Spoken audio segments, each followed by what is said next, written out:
And hello, Star Wars fans, and may the fourth be with you. And welcome back to another episode of the Zone TV Entertainment with me, your host Jonathan. Once again, bringing you my ranking this time around. And since it is Star Wars Day, I'm here to rank every single Star Wars movie that has come out theatrically from worst to best, in my opinion of which is the best one of all.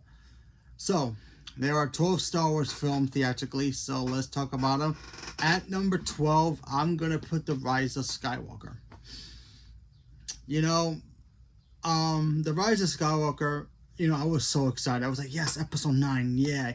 Because I kind of like the Rey character. I just feel like she wasn't treated or written as best as they could. I'm not blaming Daisy really for the character. Wasn't her fault. They've written her as what we got, so I'm not blaming Daisy Ridley for the Rey character. I wanted the Rey character to be the next big hero. Because remember, when we first meet Luke Skywalker, we didn't know his backstory. We didn't know who the heck he was. He was just a random kid. His last name was really cool, Skywalker. We didn't know anything about his father being Anakin Skywalker and how his journey went to the dark side. We didn't know any of that stuff. So he was just this kid. And if he was written badly, we would have hated him too. So that's why a lot of people hate the Rey character. And if you hate her because she's a girl, then go jump off a lake somewhere, because that's just stupid. But anyway, so Rise of Skywalker, I wanted to love that movie and like it. There were some good moments in it, but I'm like, really, with the whole Emperor coming back and the fallout from Snoke, and he was supposed to be the next big thing, and then it just force healing. It just kind of like boggled my mind on how that actually happened. But what can we do? So that's number 12. At number 11, I'm gonna put Solo, a Star Wars story. When they announced Solo, I'm like, okay, a prequel story of how Han Solo becomes who he is. Do we need it? Not really, but it ended up being pretty cool. I ended up liking that film. We got to see Han Solo meet Chewbacca for the first time, how he fought Lando to get the Millennium Falcon. Still can't believe Lando cheated to try to win, and he still lost. But, whatever. So that's going to be number 11. At number 10, I have the only animated, live action, the only animated theatrical release movie we had that gave us the greatest animated show of all time, in my opinion, Clone Wars. The show that gave us Ahsoka, the movie that gave us Ahsoka. Clone Wars, the cartoon movie. We all like, wait, an animated Star Wars movie?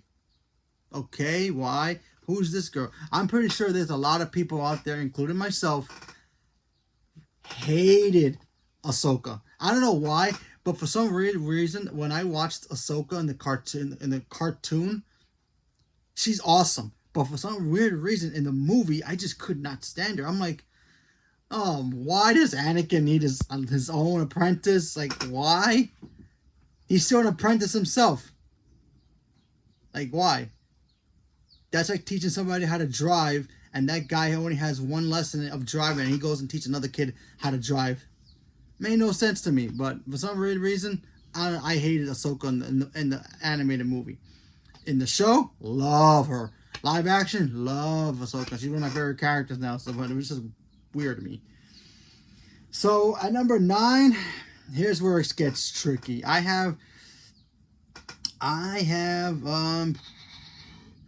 The Last Jedi.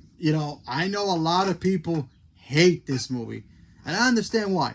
There's some things about The Last Jedi that I'm like, I remember waiting for that movie. I'm like, oh, please give me some Luke Skywalker action.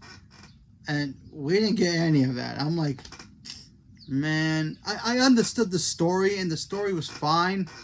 It's just that the execution of the film just didn't deliver what I wanted from a Star Wars film. So, the race stuff was fine. Kylo Ren being Kylo Ren, angry all the time, that was fine. But I really wanted to see Luke Skywalker freaking throw down and kick some butt, but we never got that, so there you go. So there's that. So that was that one, and then where am I? 12, 10, 9. So there's that. The next one I have I'm sorry, I lost my place. I apologize. The next one I have, I'm going to put Episode 1. Yeah, you know, Episode 1. I remember watching that movie as a kid. Loving it. I'm like, yeah, Star Wars is cool. Seeing Darth Maul come out with his double lightsaber, Qui-Gon Jinn, and young Obi-Wan. Seeing Anakin Skywalker the first time, seeing our queen Natalie Portman play Padme, I was like, yes, this is awesome. As an adult, you watch it, you're like, wow. This isn't a conversation of like, is it as bad as Batman and Robin? Probably, especially with Jar Jar Binks being who he is. So, you know, whatever. But we all love to hate that movie. So there's that. The next one I have after that, I'm going to put The Force Awakens. Look, that was the first time Star Wars was coming back. Star Wars was coming back after like, what, 15 years away? And we got The Force Awakens. I was like, that is so cool.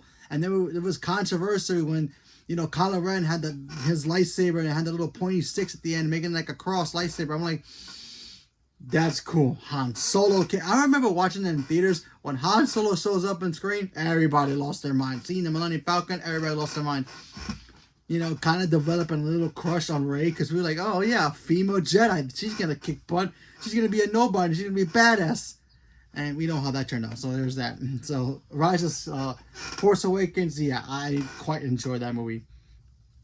The next one I'm putting above that, which is going to be shocking to people, and I don't care. To me, I like this movie a lot. You know, it's not my favorite out of it, but still, I enjoy Attack of the Clones. There, I said it. I like Attack of the Clones. I think Attack of the Clones is fine. You know, it does have its stupid moments, obviously, but come on. I mean, Count Dooku was awesome. Seeing Yoda for the first time using a lightsaber, I'm like, Anakin being a, you know, snarty little, you know, kid who has a crush on Padme. I mean, who can you blame him? It's Natalie Portman. And, you know, being, you know, who he is. I thought that movie was so cool when I first watched it. I watch it now, I'm like, it's fine, you know, whatever. But there's that. So there's that one. And then I go from that to Episode 3. Look, Episode 3 is the best of the prequel trilogy. It is. Episode 3 to me was a perfect ending to that prequel series because honestly, it's kind of rough watching all those prequel movies. And I like Episode 2, and I just said it, I like Episode 2, but still, it was just like, it's still rough to watch sometimes. But when you get to Episode 3, you get that kind of relief. You're like, this is fun. The torture parts are over, but still. You know, if Episode 1 was like a cavity, and then, you know, you go into the dentist, and you get Episode 2, and that's like them drilling it, and it's like, it stings, and it hurts, but it's not as bad as them, like poking at it. But when you get to 3, and they pull it out, it's like, relief. You can finally enjoy being not in pain anymore. So that's how I feel about the prequels. So there's that. So Episode 3, yeah, I mean, come on, it gave us pretty much one of the best lightsaber fights of all time. So there's that. One of the best. It's not the best lightsaber fight, but still, we'll get there. So yeah, there was Episode 3. The next one, I'm going Rogue One. I didn't think you could make a prequel story before Episode 4 and make it that damn good. Like, that was like literally Star Wars on the ground, in the air, espionage, and, you know, spy stuff. It was just like mind-blowing. And now that we got a prequel to that being Andor and that being so good, it's like, yeah. So there's that. So yeah, Rogue One to me is just awesome. And then of course seeing Darth Vader in that hallway fighting, ripping people apart was like, yes. And then how that sets up. I usually watch Rogue One before I watch Episode 4 now because it makes it so much better. So yeah, so there's that. And speak of Episode 4, the next one is Episode 4, A New Hope. The one that started it all. You know, I wasn't born during the time Star Wars first came out. I'm kind of jealous. I wish I was because, man, that would have been great seeing in theaters. But I remember watching that movie on VHS. Yes, folks, something called VHS back in the day. I still have the box set somewhere. And I have the original cut too. The original cut. Now we got the special edition versions. It's like, yeah, it's still good, but it's like, eh. I mean, the original trilogy is always gonna be the best, but still, yeah, there's that. So episode 4, I mean, gave us Darth Vader for the first time. We got to meet Luke, fall in love with Princess Leia, you know, R2-D2, C-3PO, Chewbacca, Han Solo being awesome. Han shot first. I don't care what anybody says. He shot first. Han Solo did that. That's why Harrison Ford is the GOAT. Okay, so there's that. I already cleaned it off of there. So there's that. The next one I have, Return of the Jedi. I mean, come on. Return of the Jedi is awesome. I mean, the climactic ending to the Star Wars saga at that point. We had no idea what we were going to get. I remember watching that. I'm like, so what's going to happen? I don't know. Meeting, you know, Jabba the Hutt for the first time. Seeing the Emperor. The throne room scene. Listen, when Darth Vader fights Luke Skywalker in the throne with the Emperor watching, that was probably one of the coolest scenes I ever saw as a kid. I remember getting all angsty watching that. And I'm like, yeah. And I always go back to that fight scene too, just to watch it, because that thing it's just beautiful. It's just a beautiful fight. It's telling a story as it's a fight scene, you know. Honestly, it's like you have the son finally come face to face with his father, who's Darth Vader, and finally, you know, being brave enough to fight him. Okay, so there's that. So yes, kudos to that film. I love it. And you may think they're cute and cuddly. Don't ever mess with the Ewoks. They will kill you. The Ewoks, they ate those stormtroopers. Okay, just letting you know that they ate them. Now, to me, the original version is better with old Anakin. I love that version more than Hayden Christensen. And I love Hayden Christensen. He's great, but come on, really?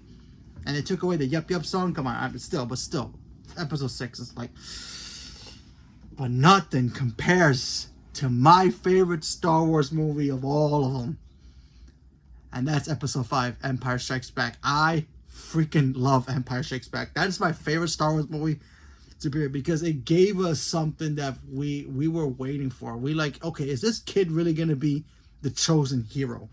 Is he going to stand up? And then he goes to Dagobah. He meets Yoda, old Yoda, and then he trains with him.